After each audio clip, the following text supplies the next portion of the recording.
ছোট্ট বন্ধুরা, তোমরা দেখো, তোমাদের জন্য আজকে আমি এমন কিছু অঙ্ক করাবো সেগুলো তোমাদের ফার্স্ট টার্ম পরীক্ষা আসবেই, তোমরা মিলিয়ে নিতে পারো। তো দেখো প্রথম প্রশ্নটা কী আছে, একটি নিরেট শঙ্কুর সমতল সংখ্যা ড্যাশটি আর বক্রতল সংখ্যা ড্যাশটি। তাহলে আমি প্রথমে একটা শঙ্কু এঁকে ফেলি। ঠিক আছে, আঁকলাম। এটা হচ্ছে শঙ্কু। ঠিক আছে, শঙ্কুর এই জায়গাটা হবে বক্রতল। কী হবে? বক্রতল। আর এই জায়গাটা হবে সমতল। তাহলে সমতল কয়টা আর বক্রতল কয়টা? সমতল সংখ্যা এখানে লিখবে একটি আর বক্রতল সংখ্যা এখানে লিখবে একটি। ঠিক আছে, নেক্সট 5 ও 7-এর সাধারণ গুণনীয়ক সংখ্যা কয়টা? ধরো আমার নাম 5, 5-এর মধ্যে কে কে আছে? 5 অক্ষে 5, 5কে যদি আমি গুণ করি 5 অক্ষে 5, 5 আর 1 কী পাবো?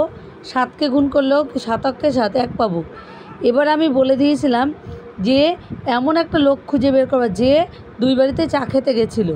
সেটা কে গেছিলো? 1। দেখো 5-এর বাড়িতে 1 গেছে, 7-এর বাড়িতে 1 গেছে। তাহলে এদের সাধারণ গুণনীয়ক কোনটা হবে? সাধারণ গুণনীয়ক হবে হচ্ছে 1। হলো? নেক্সট কী আছে দেখো, নেক্সট আছে 3 আর 8-এর সবচেয়ে ছোট সাধারণ গুণিতক। সাধারণ গুণিতক বের করতে হলে এইখানে তাকাও, 3-এর কী আছে? 3-এর আছে, 3-এর নামটা পড়ে যাবা। নামটা পড়ে দেখো আমি লিখেছি 3 অক্ষে 3, 3 দুগুণে 6, 3 3 9, 3 4 12, এরকম করে পুরোটাই লিখে গেছি। ঠিক আছে, লিখে এখানে দেখো আছে 3 8 24। ঠিক আছে, আর বাকিগুলো পরপর তুমি আরও লিখতে পারো। আর 8-এরও তাই আমি লিখেছি, লিখে এরকম পরপর আরও লিখতে পারো। এবারে কি করবে দেখো, বলেছে এমন একটা সংখ্যা বের করো।